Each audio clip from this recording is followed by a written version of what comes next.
What is going on, everybody? John Impemba here with Andrew Cooper. Welcome to the Quick Out Fantasy Football Show. It is NFL Week 8, Coop. We have continued to march our way towards the end of the NFL season. We are now approaching the halfway point of the year here, man. No bye weeks this week. Some more injuries to talk about. A lot of news, a lot of stories, a lot of fun things to discuss as we head into this weekend, man.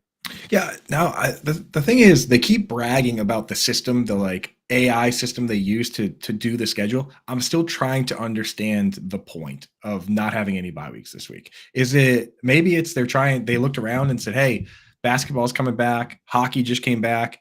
It's the World Series. Like we need to juice it up. We need to have all eyes on us. Maybe that's what they were trying to do. But I mean, last week was a nightmare. 6 teams on bye. This week, none. I'm having a hard time wrapping my head around why.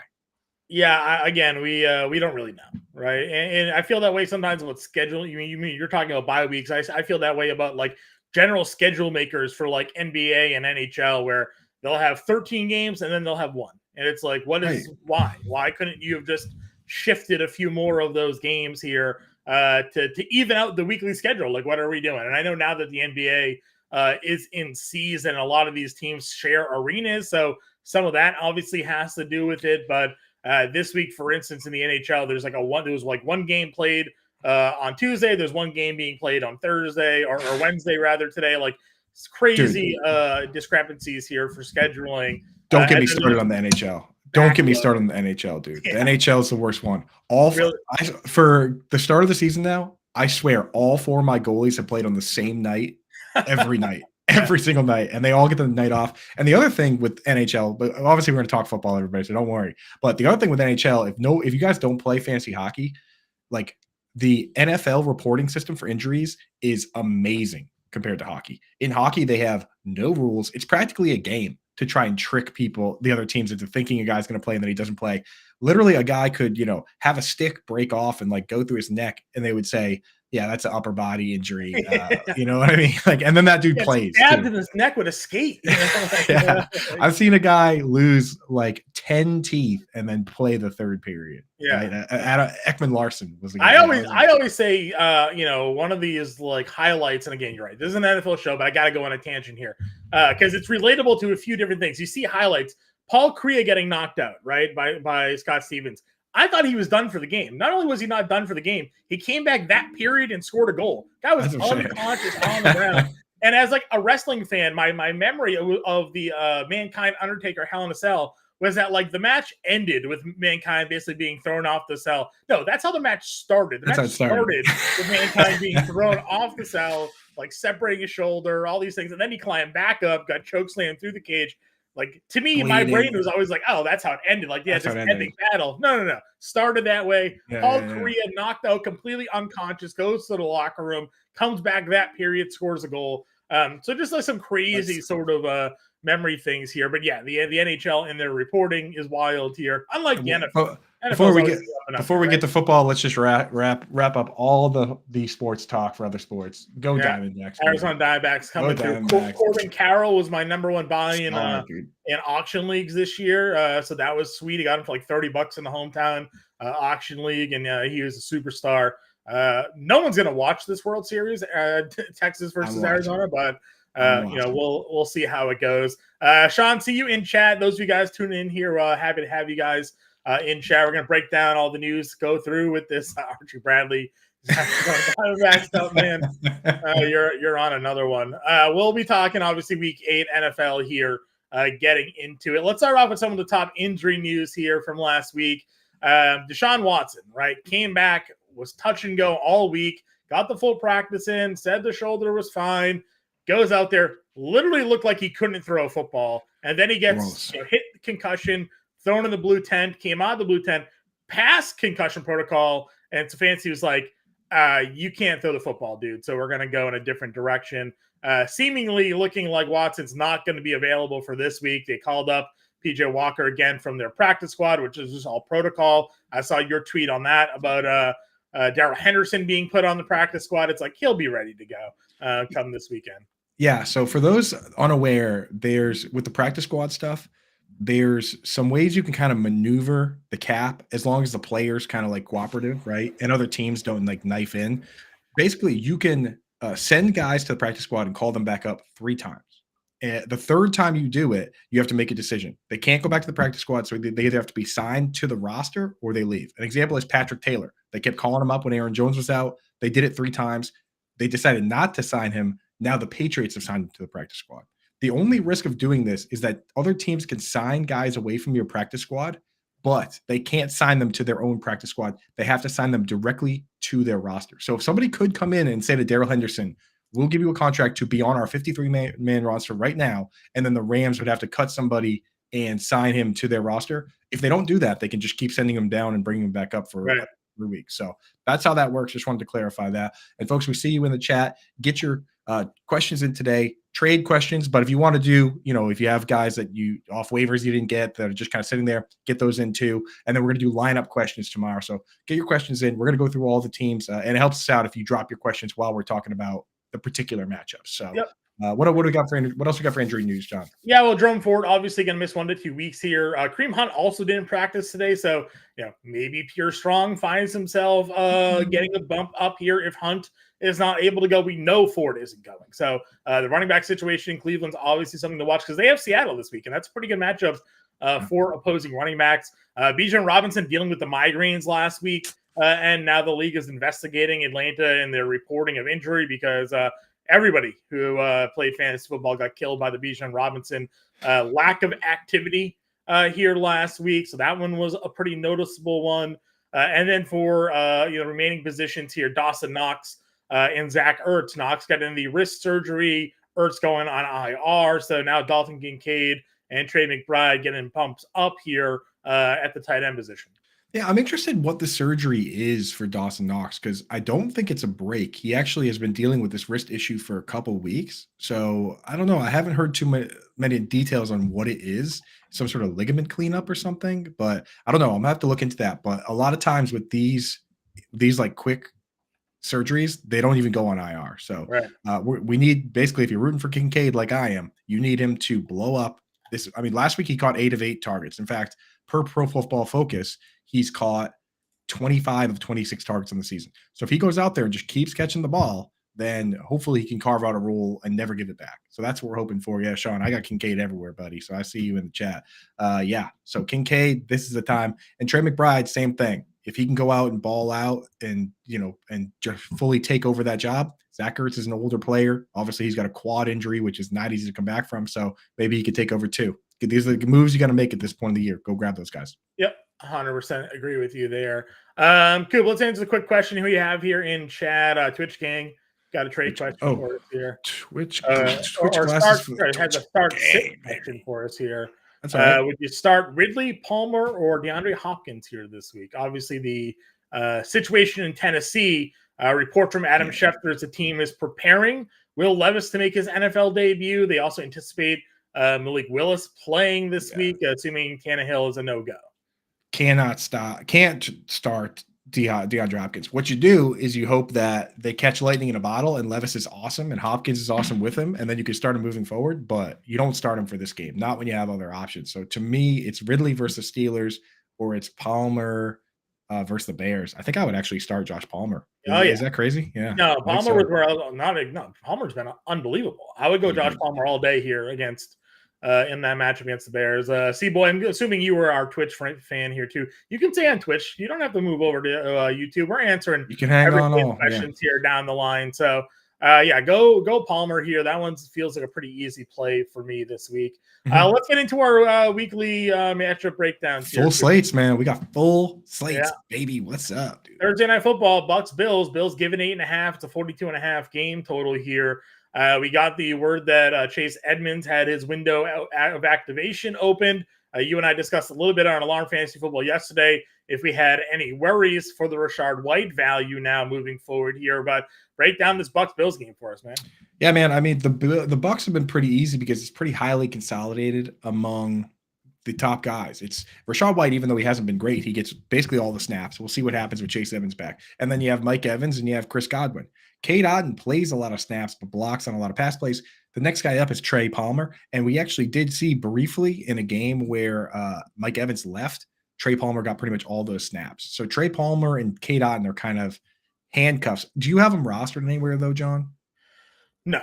Me neither. I think I have Cade Otton in a deeper dynasty. I'm not in a deep enough league for those guys to be on my roster. So I mean, so the Bucs are an easy one. We got a lot of games to get through. So I mean, the Bucs are the Bucs. We know it's good for fantasy that we know who it is. Mike Evans, Chris Godwin. For on the Bills side, I mean, we talked about it. Dalton Kincaid, man, like talk about getting thrown right in the spotlight. Not only is he going to be the guy with Dawson Knox out, but they play the first game of the week. They're playing tomorrow, right? So if you added Dalton Kincaid and you woke up this morning and opened up your waivers like Christmas, then Dalton Kincaid was sitting there. You get to play with that $30 in one of my leagues, Scoop. $30. Yeah. Hell yeah, dude. Let's go. So yeah, tomorrow we get to see him, man. And it's a decent matchup for him. So I'm excited for it.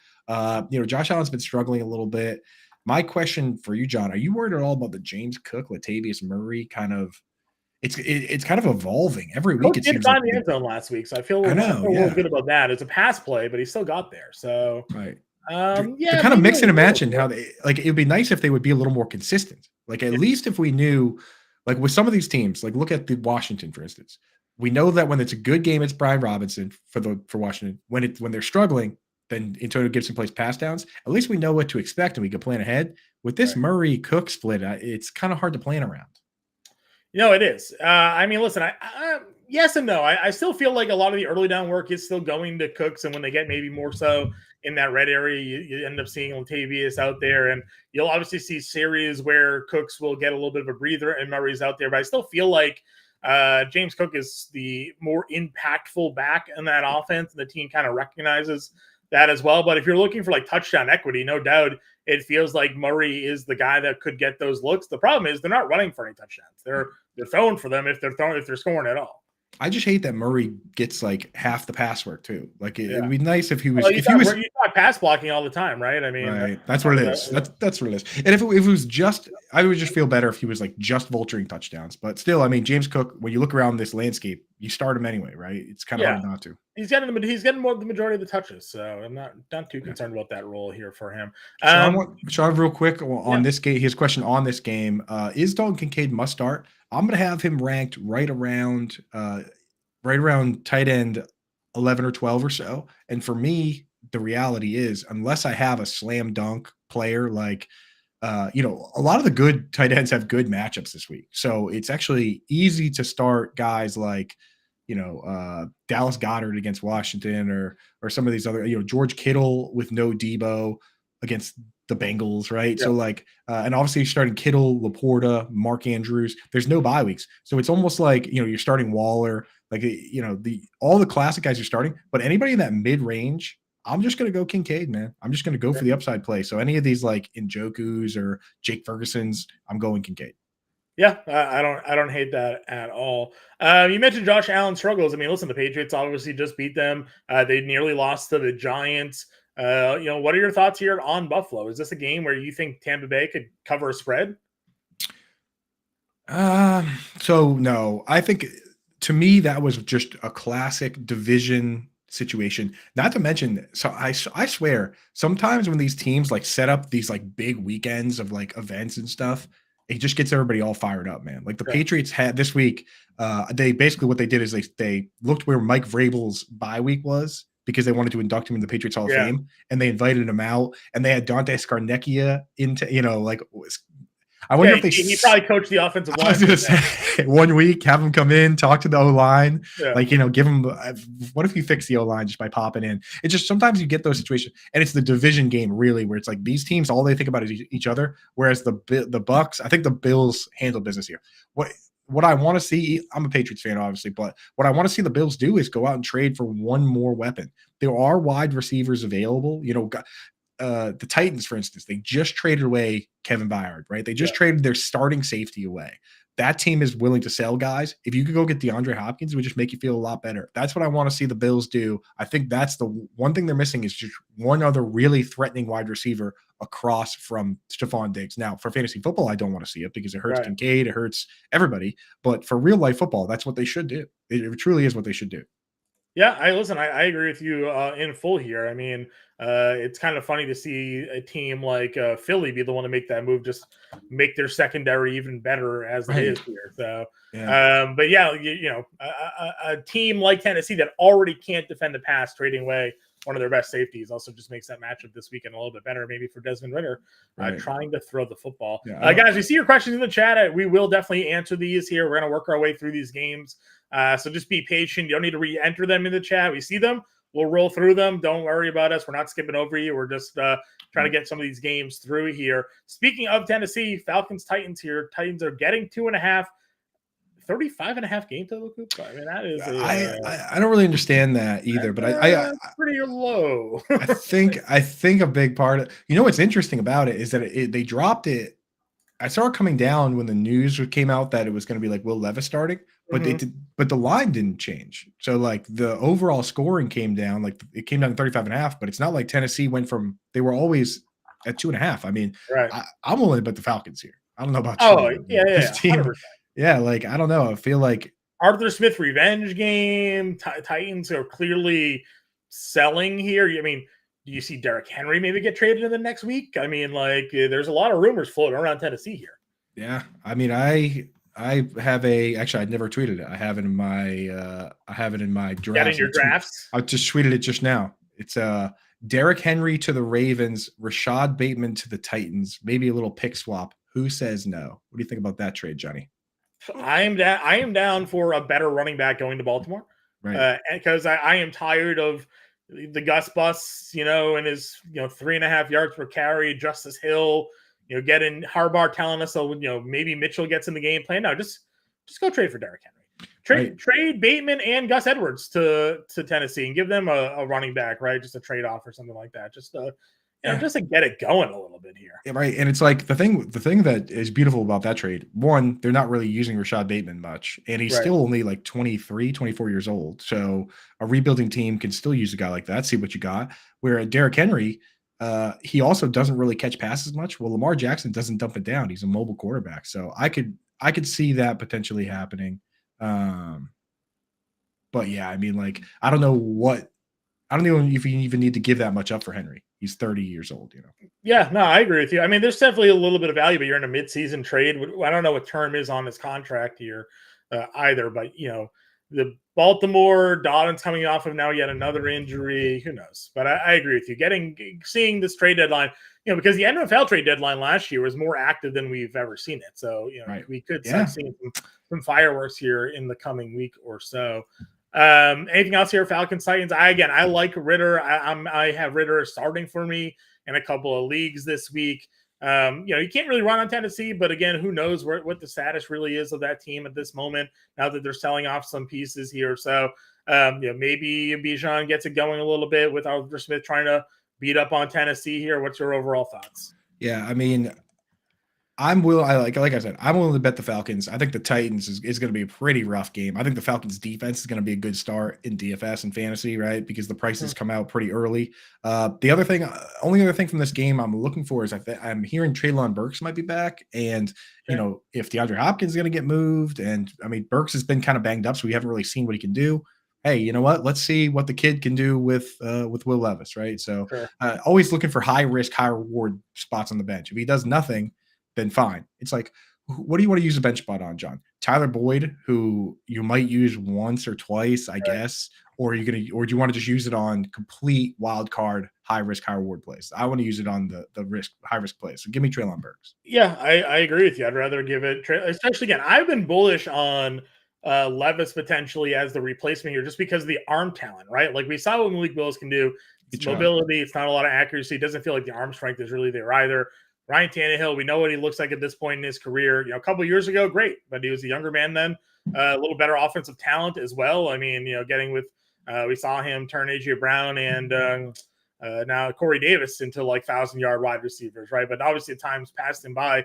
Levis has an arm that can throw it out of the stadium. So I would rather take the arm talent here at the quarterback position when it comes to Tennessee. For sure. I'm with you. Next game on the board here, Vikings versus Packers. Packers getting 1.5. It's a 42.5 game total. Last 2 weeks ago, we saw Osborne and Addison sort of split the work. in terms of targets and yardage here. Last week, it was the Jordan Addison show against the 49ers. Ripped away that 60-yard touchdown, helped me overcome a 50 fantasy point deficit I was facing in one of our leagues here, Coop, with Addison there. So I definitely a breakout point for him. But you worry about the Packers. They've been pretty stingy against the pass lately. Yeah, I'll tell you what, I'm not betting this one. This is one I'm not touching because, these division games, it's supposed to be a close game. Both teams are kind of both quarterbacks can either win or lose games at any time, it feels like. So I'm just not going to touch this one betting wise, but there's definitely, Jordan Addison, right? Like you have to start him after what we saw this week. Yeah. Even if one of the plays was kind of fluky, like DJ Moore's had a lot of those fluky plays too. At the end of the day, what it boils down to is who makes the play and who doesn't, right? Like Jameson Williams has a bunch of plays that he could have made that he hasn't. So I'll take a fluky, should have been picked off ball that he gets his hands on and takes to the house. You can give him credit for that. I want to ask you, John, Kirk Cousins wearing after the game. Did you see him wearing the top 10 chain? I did. He wearing a chain. Somebody came over and threw a big chain on him that said top 10. So you being the QB whisperer, when you're making your top 10 QBs in the league list, and leave Aaron Rodgers off it, but is it Kirk Cousins on it? I don't know. Let's see. Probably Mahomes would be ahead of him. 2 would be ahead of him. Hurts would be ahead of him. Herbert would be ahead of him. Josh Allen. 5. Josh Allen would be ahead of him. Lamar Jackson. Yeah, Lamar would be ahead of him for me. Again, just trying to spot these off memory here. He might be fringe top 10. He might be 8 or 9. That's what I'm saying. It's like, you get into that range where you got to pick a who you like out of a Kirk Cousins, a Matt Stafford, because it's like I feel like him, Stafford, Dak, they're all kind of in the same range. Goff, you got to be in there, right? So it's crazy. It's not crazy to say top 10. So where your chain, dog? Flex your chain. Yeah, no doubt about it. I don't think I don't think there'd be too much of an argument on that one there. Dustin here got a couple questions that involve this game. Thank you for getting them during this game. We have thoughts on Addison rest of season. I'd say, we don't like to talk in terms of rest of season. We like to talk in terms of 1, 2, 3 weeks out. For me personally, I think 4 is the best number because that includes IR, right? Like with if the guy goes on IR, that's the longest you can reasonably know what's going on. So I don't like to talk about because we don't know what's going to happen with Justin Jefferson. But for the time being, Jordan Addison squarely is a wide receiver too. Like I can't rank 24 wide receivers without putting Jordan Addison in there right now, just because I know what Kirk Cousins can do. He is not afraid to huck it, chuck it football. You know what I mean? So he's got to be in there. And then Albert wants to know, John, do you trust Aaron Jones? What's your trust level on Aaron Jones? Came back this week, got kind of a partial snap share, but the good news is I kind of looked and he got a lot of the high leverage work. You know what I mean? Like third down he started, he got the third down work, so where are you at with him? Yeah, listen, one of the things I told Howard Bender when he was doing the playbook last week is like, be wary of the fact that the last time Aaron Jones came off of injury, it wasn't reported until after the game, but he was on a snap count. And then after the game, LaFleur was like, oh yeah, he was on a pitch count for this game. And it's like, well, that information would have been fantastic to know before we all decided to play Aaron Jones. The fact that he came out of this game healthy, I think it only goes up here for him. So, yeah, I'm in on Aaron Jones. I would play him. Love his pass game involvement. Know that he's going to run the football. They use him in the red zone. I'm a full go here with Aaron Jones this week. And again, folks in the chat, do us a favor when we're talking about when the game comes up that you have a player in, throw it up there. It's easier for us to answer your questions and also talk about the game at hand. Right. And talk about the players within context of the game so that, it's not just a show. We do, tomorrow night, we do a show for 1 hour where all we do is answer start sits. Right. So we want we're talking about the games. And if you can get your questions in while we're talking about the game, we'll definitely jump in and be like, hey, Albert wants to know about Aaron Jones. And we're talking about Aaron Jones. So appreciate if you guys can do that for this one. Again, tomorrow, the show after this with me and Howard, we're doing all trade questions. And then tomorrow we're doing all start sits. So, but yeah, get your questions in about the particular games we're on. Right now we're going on to Texans Panthers, John. Yeah, let's move on to it. Battle of the number 1, number 2 picks in the draft here. I wrote up in the quarterback coach, I like CJ Stroud here. Bender put in the watch list some similar reasoning here, liking Stroud. the secondary for the Panthers is just a little bit banged up here. Right. And I also kind of like the narrative that the owner was the one that wanted Bryce Young. The coaching staff wanted CJ Stroud. So now you have Stroud here playing in front of the owner system, in front of the coaching staff that wanted him. And he can show out. Tank Dell, I think, is expected to return here. Robert Woods has looked good. Nico Collins has been that number one for you. Now, Coop, I guess I have to ask you a question. Does Nico Collins fall into the same realm as the number one wide receiver on a rebuild that eventually gets replaced as that team continues to move on? Or is Nico Collins a true number one right now if you're like in a dynasty league? No, I think he's kind of the guy that, like, his trajectory is I look at Nico Collins and I think that's the trajectory I want to see for some of these other guys that are struggling without a quarterback now, because you saw, he earned the role and he's had the role the whole time. And then now that he has a decent quarterback, he looks good. Michael Pittman is another good example of a guy that plays nonstop. They like him. And then when he has a good quarterback, he looks good. So I think Nico Collins is good to go. I think that he was just in college, he was a victim of the early Jim Harbaugh struggles. And then, early on here, he was a victim of the struggle. So I'm in on Nico Collins, right? The guys that I worry about a lot of times getting replaced are the smaller players where they're playing a full snap share and then they end up being just a slot guy. Like that's what happened to Tyler Boyd when they brought in T. Higgins and Jamar Chase. If you have a split end, you don't need to bring those guys in. Now with Nico Collins, the category I have him in right now is the same category. He's like a discount version of Mike Evans, right? Some of these guys, Mike Evans, Calvin Ridley, Terry McLaurin at times, when they face really good cornerbacks, they struggle or they go away versus like some of these guys can just do it no matter what, right? So with Nico Collins, we've seen him. He struggled versus AJ Terrell. He struggled versus Marshawn Lattimore. But moving forward with these better matchups, he should be getting back towards what we saw early in the season. So I'm in on Nico Collins, man. And I worry about the other guys though. Like I worry about Robert Woods and Tank Dell and Dalton Schultz that the targets might be a little too thin. Sure. It's tough to trust him. People seem to love Schultz, but the behind the scenes numbers for Schultz, it's like he's just so meh.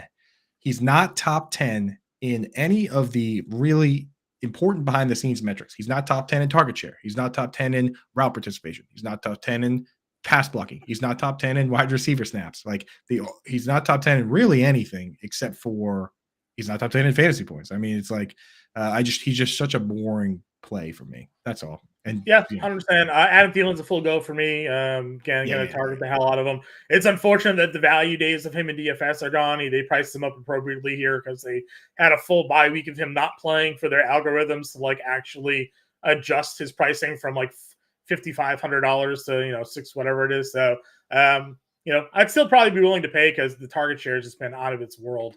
Sure. When it comes to that. So. We have a question that involves this game here. We have Ann wants to know, she has Dameon Pierce playing in this game. As we know, last time Devin Singletary looked better, out-touched him. So need 2 in tight end premium. Javonte Williams, Dameon Pierce, Amari Cooper, Michael Thomas, DK Metcalf, Dalton Kincaid. I'll tell you right now, even in tight end premium, I don't know if I'd start Dalton Kincaid over some of those other names. Yeah. So I'm not starting Dameon Pierce either, to be honest.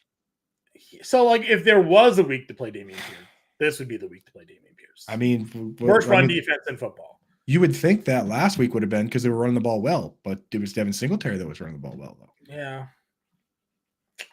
Maybe they'll both have a good game. Yeah, they could both have a good game here. I think if DK Metcalf plays, you play him. Yeah, 100%. 100% here. I clicked off the question. Can you show me? It's on the screen here. And also Javonte, Pierce, Cooper, Thomas, Metcalf, Kincaid. Well, obviously it's a tight end premium, right? So you're going Kincaid. I think maybe with those names, now that I realize that Metcalf is banged up and Amari Cooper's got a backup quarterback, I think you would start Kincaid in tight end premium. I'd probably personally start Kincaid and Javonte Williams. Yeah, I mean, if you know the Metcalf news, my problem with Javonte is game flow. They're going against the Chiefs. Yeah. And he might get taken out of that game if they go down 30. So Michael Thomas is safe but boring. Yeah, I mean, great matchup for him though against the Colts. Yeah. All right. Michael Thomas. And again, I don't know what Mr. I Play for the Saints is going to be doing here this weekend. So right. Yeah. So yeah, I'm go Michael Thomas and Kincaid. Ethan Betterman has a question that involves. And also, it's early. You have time. Right. Yeah, we have time to see what's going on with Metcalf. Kincaid plays tomorrow, so slide in Kincaid, and we'll figure out that wide receiver question. Yeah. He says head spinning on this one. Can't figure it out with waiver guys. Need to start one of Jaleel McLaughlin, and I brought this one up because we're talking Texans Panthers and Tank Dell's in there.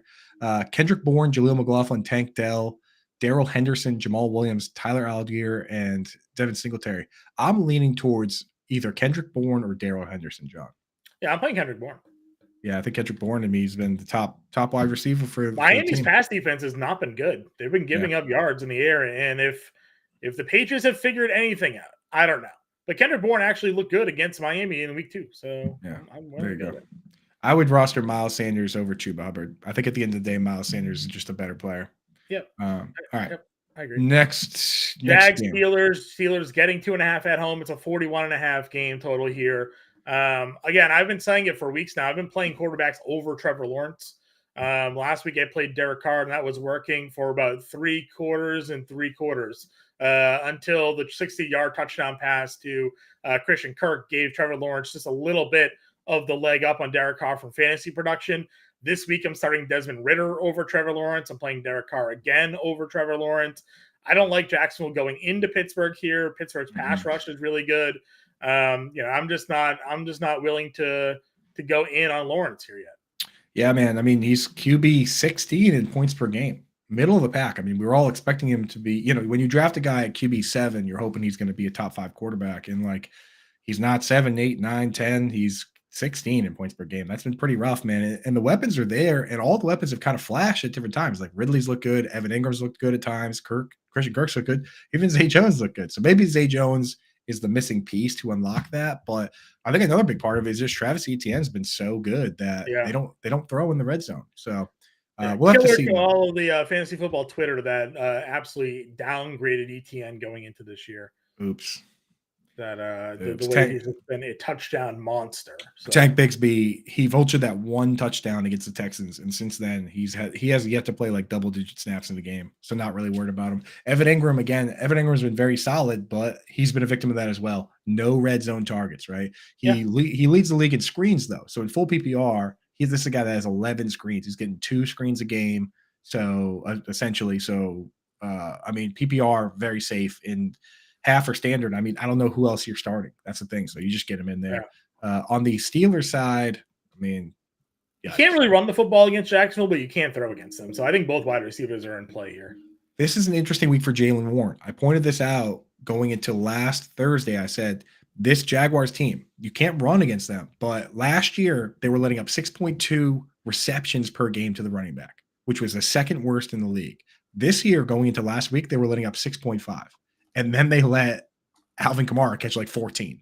So now they must be letting up over 7. They're probably the worst. They're probably letting up the most receptions to the running back in the league now. Obviously, the Kamara and the Kamara number juiced it, but even before that, they were one of the worst in the league at 6.5. So I think Jaylen Warren is kind of a sneaky play here, right? Another sneaky play that I'm going to take a look at. I'm going to write my DFS article tomorrow, but Connor Hayward seems to be the pass catching tight end for this team. You would never start him in a redraft league, but maybe if he's cheap enough, he could be a DFS start throw. If he's only $2,600, $2,700. I know Trey McBride is $2,800. So Connor Hayward needs to be literally free to start over McBride, but could be worth mixing in there. Just a name to throw out there. Sure.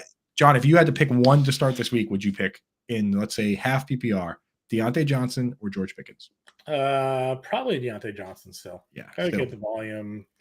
Shody's still got the ability to make some big plays. I mean, Pickens obviously can, if the ball is thrown in the same time zone as him, he's going to come down with it. But I still think Deontay Johnson's the number 1 there for me. C-Dog has a question that involves this game, John, before we move on. Sure. He wants to know, do I trade Mahomes and Cooper for Diggs and Trevor Lawrence?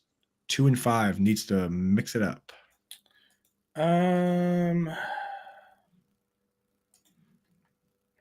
Trade Mahomes and Cooper for Diggs and T-Law. No. Yeah.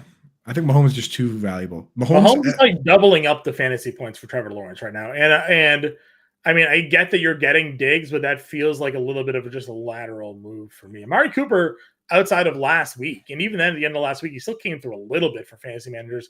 Like 2 weeks ago, nobody complained against the 49ers, and PJ Walker threw to him, and he had like 4 for 120. So, right. No, I'm going to keep Mahomes and Cooper. I don't think they're the reason you're 2-5. There is likely some other problems on your team than Mahomes and Cooper. So, as crazy as it sounds for a guy that threw 4 touchdowns or whatever, Mahomes actually could have had an even better game last week. He had like a near miss on another play that ended up being a field goal. That like, yeah, dude, it could have been. I would have loved it because I probably would have won $1 million. So nice. If that ended up being the case. Next game here on the board, Saints Colts here. Colts given 1.5, 43.5 game total. John Johnson expected to be back this week. So what happens to Taysom Hill?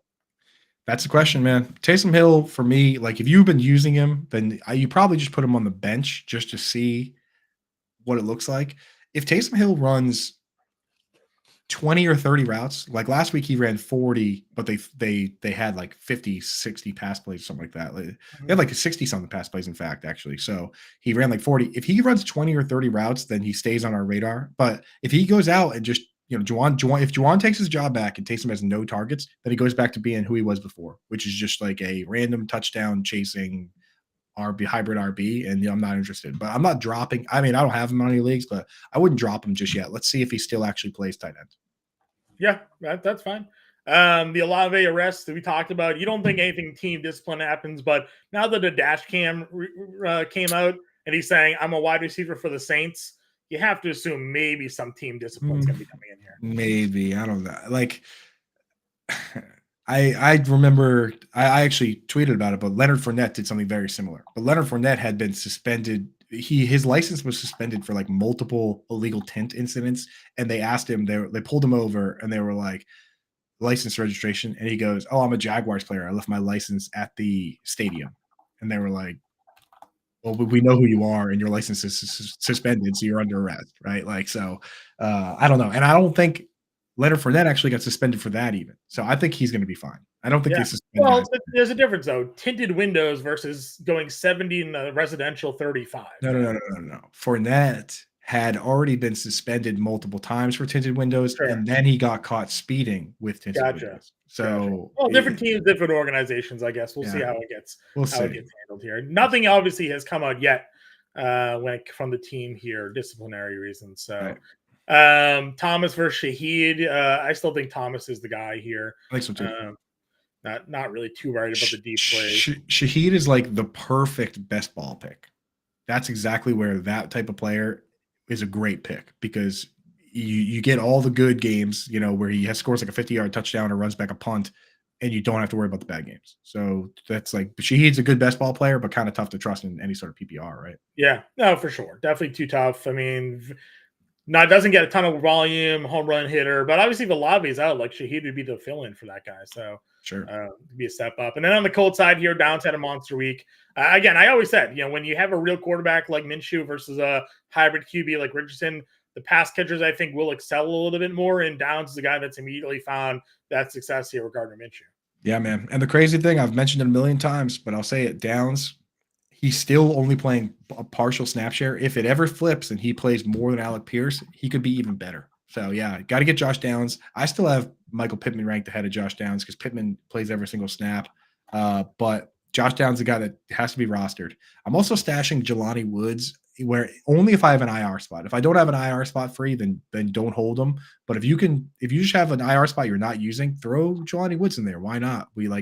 None of these other tight ends, Andrew Ogletree and Kylan Granson and Mo Alley Cox and Will Mallory, like none of these guys have actually really stepped up. So that leaves an opportunity for the possibility that Jelani Woods is just better than all of them, and he's just the dude. So if you can stash Jelani Woods, I would do it. That's kind of about it for the Colts, really. I mean, like JT and Moss, you know what you're doing. Yeah, you're still just playing them both, honestly, until one of them really takes over the job. So Rod Elliott does have a question that involves Michael Pittman from this game. Sure. Thank you for Rod for asking during our breakdown of the Colts. He wants to know, you got to pick 2 out of Waddle, Jacoby Myers, Pittman, DJ Moore, Darrell Henderson, Javonte Williams. So good squad. Probably the first 2.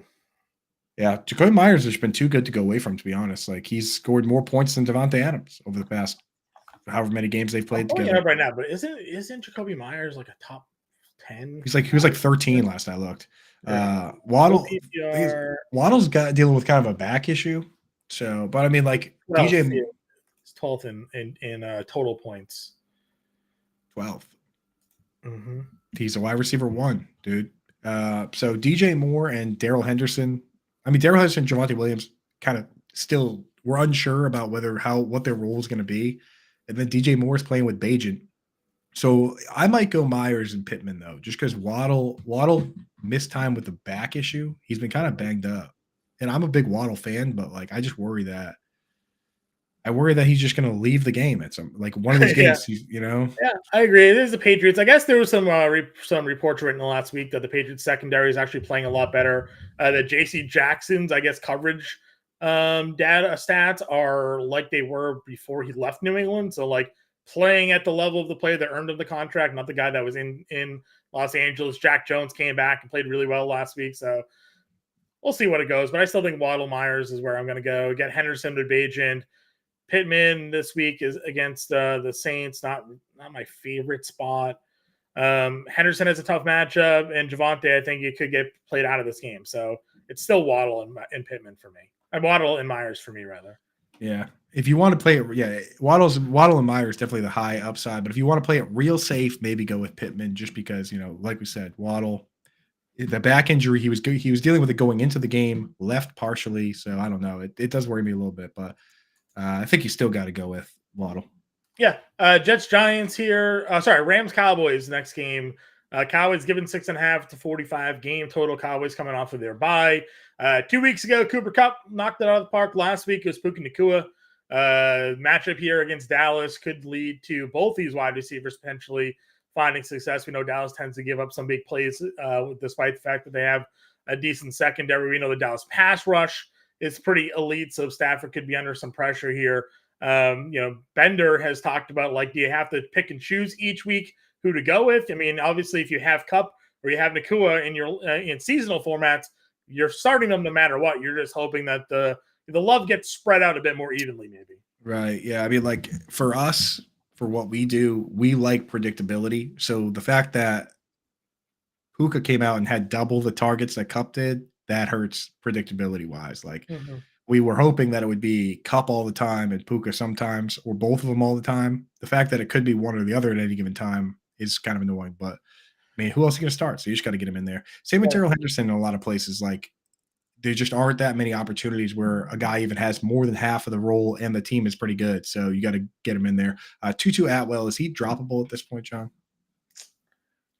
Yeah, I mean, he scored last week, but I mean, that's not likely to continue. So there's too many top tier guys getting the ball with Kupp and Puka Nacua to me. He's a field stretcher, dude. The last 2 games, he's had 1 catch for 30 yards, right? It's best ball, right? Yep. On the Cowboys side of things here, I'm still playing Michael Gallup. The target share is just too great to ignore. He's getting ramped up, man. He's getting ramped up. 10 last week, right? Or what was it?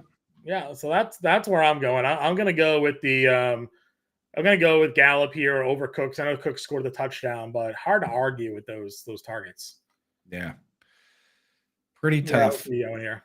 Yeah, I mean, Ferguson, I just do not trust the guy. And I will say this, he's been the most backwards player ever because last week, before the bye, right, leading up, he was playing a partial snap share and he kept getting all these targets. The week before the bye, he actually played the most snaps he's played and they didn't throw him the ball. He got 1 pass. It's just the most backwards dude. But there is this week, I'm interested to see, does he play the full share again? Because that's actually more important to me than the targets in any given week. If he's not going to be a full-time player, that doesn't matter. So I'm interested in that. I also want to see Leonard Fournette. I don't know, man. He announced he was going to be signing somewhere, or he said I'm going to announce that I'm signing somewhere.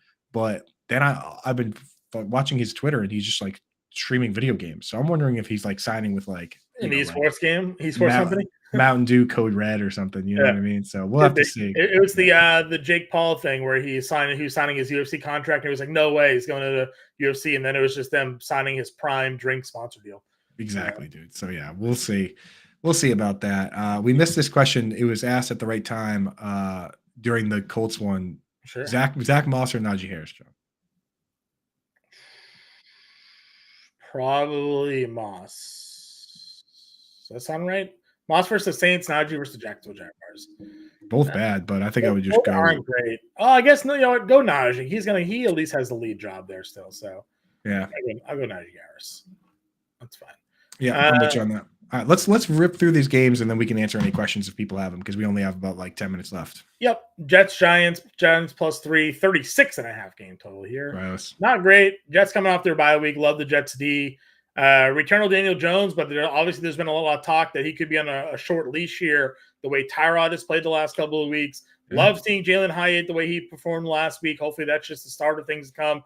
And then, of course, Wan'Dale Robinson, a guy didn't have the week many hoped for last week, but still, I think, a big part of this offense. Yeah, I love what the Giants have done recently. Honestly, if Daniel Jones would just go away for fantasy, I kind of like what they're doing. Like Saquon's playing like the whole game. Tyrod loves Darren Waller. He threw the 2 end zone targets to him at the end of the game a week ago that were both pass interference. This week, he throws him the touchdown. And the 3 wide receivers they're using are Darius Slayton, Wan'Dale Robinson, Jalen Hyatt. No more Isaiah Hodgins, no more Paris Campbell, no more Sterling Shepard. Like, I kind of just like this Tyrod version of the offense. If Daniel Jones comes back, I hope they don't change any of that other stuff because it's been for fantasy football, it's been okay. It's been pretty decent. Wan'Dale let us down this week. He only had 1 target, but he played a ton, and I still believe in Wan'Dale. So yeah, and on the Jets side, I mean, we don't really have to talk much about it because it's Breece Hall, it's Garrett Wilson, and then the Jets defense, and that's it, right? Yeah. There really isn't okay. And I'm not going to bet this. I'm not betting this game. Are you betting this game at all? No interest. Not at all.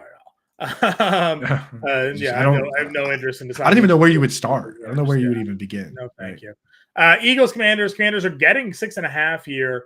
Obviously, they saw the Eagles trade for Byard, improve their defense here. Dallas Goedert had another good game. A.J. Brown has tied the NFL record for consecutive games of 125 yards receiving. So that's obviously good to see here. Thoughts on this matchup? Yeah, I mean, with these pass catchers, and I tweeted something earlier on it, like it's basically one of them has a down week and the other 2 have good weeks. That's just how it's been. Like, and A.J. Brown, he had like the 1 down week where Devonta Smith and Dallas Goedert in week 2 both did something. For the most part, he's part of it. So when Devonta Smith does well, Goddard's kind of been on the back burner. When Goddard does well, Smith is doing well. Now, I'll tell you one thing for Goddard. Dallas Goedert, for the first 5 weeks of the year, he only had 4 total screen passes. Last year, this player led all tight ends in screen passes, Dallas Goedert. For the last 2 weeks, he's gotten 6 total. So he goes from less than 1 a game, 4 and 5 games, to getting 6 over 2 weeks, 3 a game. So that part of the game plan's back. It's good news for Dallas Goedert, especially in PPR, right? And he even found the end zone, which he rarely does, right? His over-under for the season, before the season started, was set at 3.5 touchdowns. Right now, he's on pace for 3. So Vegas is just, I don't know why they're so good at that, but they are. Right.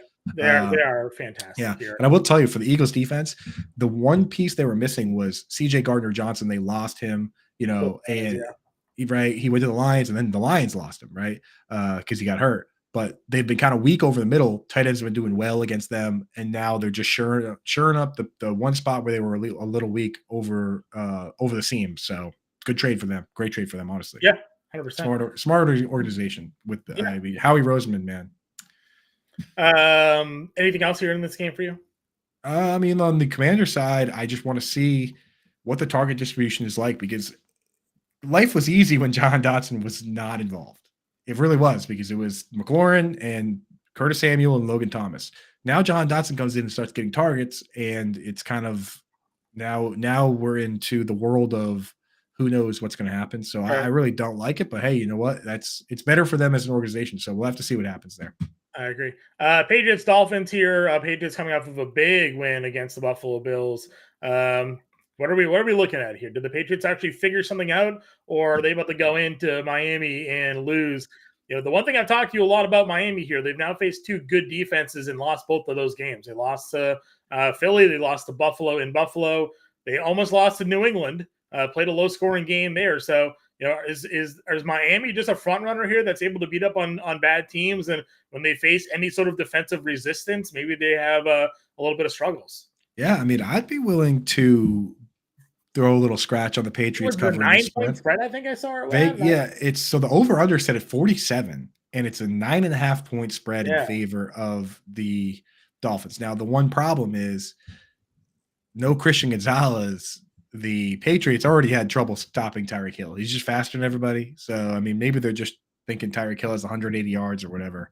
But, I mean, I don't know, man. I think I'd be willing to bet that this is either just a bad enough game that it's the under and the Patriots cover just because, it's hard to beat a team by 10 when no one's really doing all that, or that the Patriots outright cover it. But I don't mind betting the Patriots here. I think they got a little momentum going, I mean, yeah, we're Patriots fans, obviously, but I do like the improvements that they've made. And again, if they figured something out on the offensive line, what they did last week is they actually reshuffled some of their guys. They moved Michael Eno to the right side, Trent Brown. They moved the guy into the guard spot, and seemingly were able to protect against the Buffalo Bills here. Right.